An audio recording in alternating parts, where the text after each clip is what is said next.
खुलुमबाय स्टुडिअ दं आं राजीब बसुमतारी राजखान्थिनि माखासे दैदेनगिरिफोरा एसेबां मुगैजाथाव आरो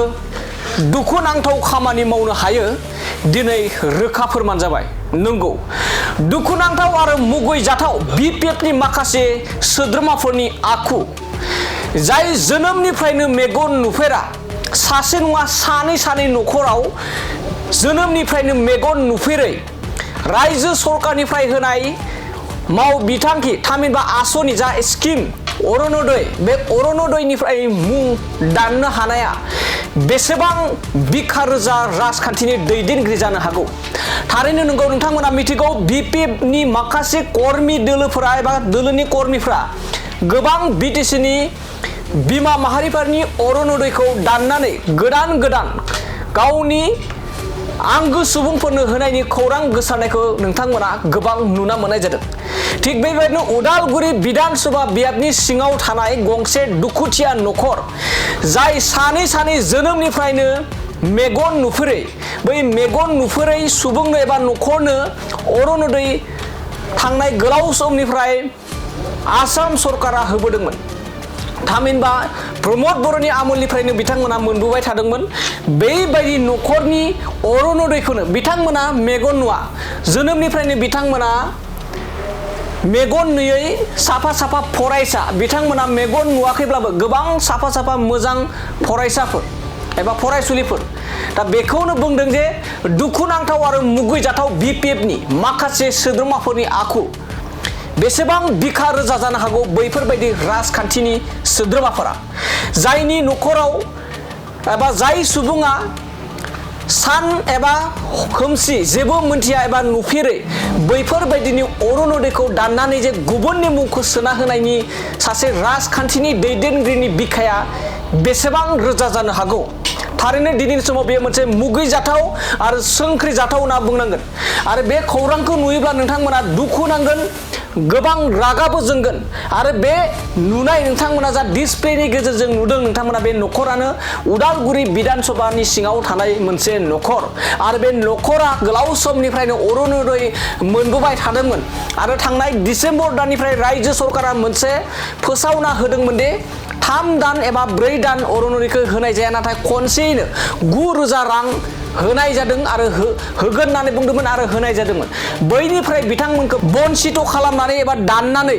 गुबुन मुं सोना होनाया जोबोरैनो दिनैनि समाव दुखुनांथाव खौरां जेराव गोबां जोंनि बर' बिमाफोरनि अरुणोदय दाननायखौ लानानैबो गोबां नोंथांमोना भाइरेल भिडिअ जानायखौ नुना मोनदों बे हाग्रामा महिलारि बिथांनि दैदेननाय बिपिएफ सरकारनि सायाव मा बुंगोन दिनै गोबाङानो साननो हागौ राजखान्थि एबा बिसायख'थिनि थाखाय बेफोरबायदि भाइरेल खालामदों एबा खौरां बिजों होदों एबा खौरां होदों होननानै नोंथांमोना साननो हागौ नाथाय बे समाव नोंथांमोना जोंनि बे एक्सक्लुसिभ भिडिअखौ नुनानै नायलां आरो बिथांमोना माबायदि दुखु खालामनानै बिथांमोना मदद बिदों आथिखालनि सरकारनि सायाव आरो खोनासं साफ्रोमबो आथिखालनि बिटिसि सरकारनि दैदेनगिरिफोरा बिथांमोनखौ खोनासंनानै बिथांमोननि बे नखराव माब्ला आगान हैनानै बिथांमोननि दुखुथिया बे नखरखौ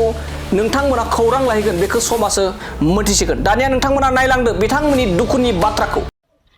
नमस्कार मोर नाम शकुन्तला देवी मैं उदालगुरि खांकलाबारी निवासी मोर देउतार नाम हल भीम चौहान तेও मिस्त्री काम करि आछे मैं और मोर भनी आमी दुजনৰ পৰা চকুৰে নেদেখো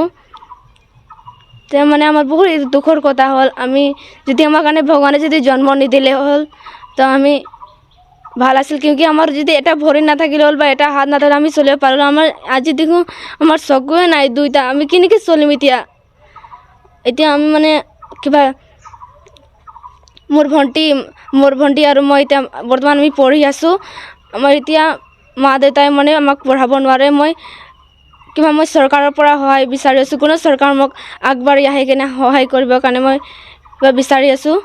মোক প্লিজ সহায় আমাক সহায় কৰি দিয়ক but I am very much we are very much poor and আমি দৰিদ্ৰ মানুহ হয় আমাক সহায় কৰিবৰ কাৰণে অনুৰোধ জনাইছো আৰু মোৰ ভণ্টিৰ লগতে অৰুণোদয় কটি গ'ল ইয়াৰ নাম প্লিজ ভৰাই দিয়ক আমি একো আমি মানে গভৰ্ণমেণ্টৰ পৰা একো সহায় পোৱা নাই এতিয়ালৈকে আমি সহায় পাবৰ কাৰণে বহুত মানে আমি বহুত গৰীব দুখীয়া মানুহ হয় আৰু আমাক প্লিজ সহায় কৰক কোনোবা চৰকাৰ মানে প্লিজ হেল্প আছ we are very much poor and in one house we are two of our sisters we are blind please now our parents they cannot make us to study and we want to study so much what will say now how is the world we need not say still now how is the world and how is our parents better they are white or better they are black so please we are requesting any please to help and we want to see how is the world how is that generation going on but we still know we did not get but this we are accepting but we want to study so much please you help us and please you make us we are requesting so much and now my sister will speak a few words in English.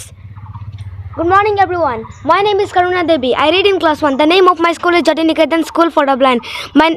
My father's name is Vimsing Chauhan. I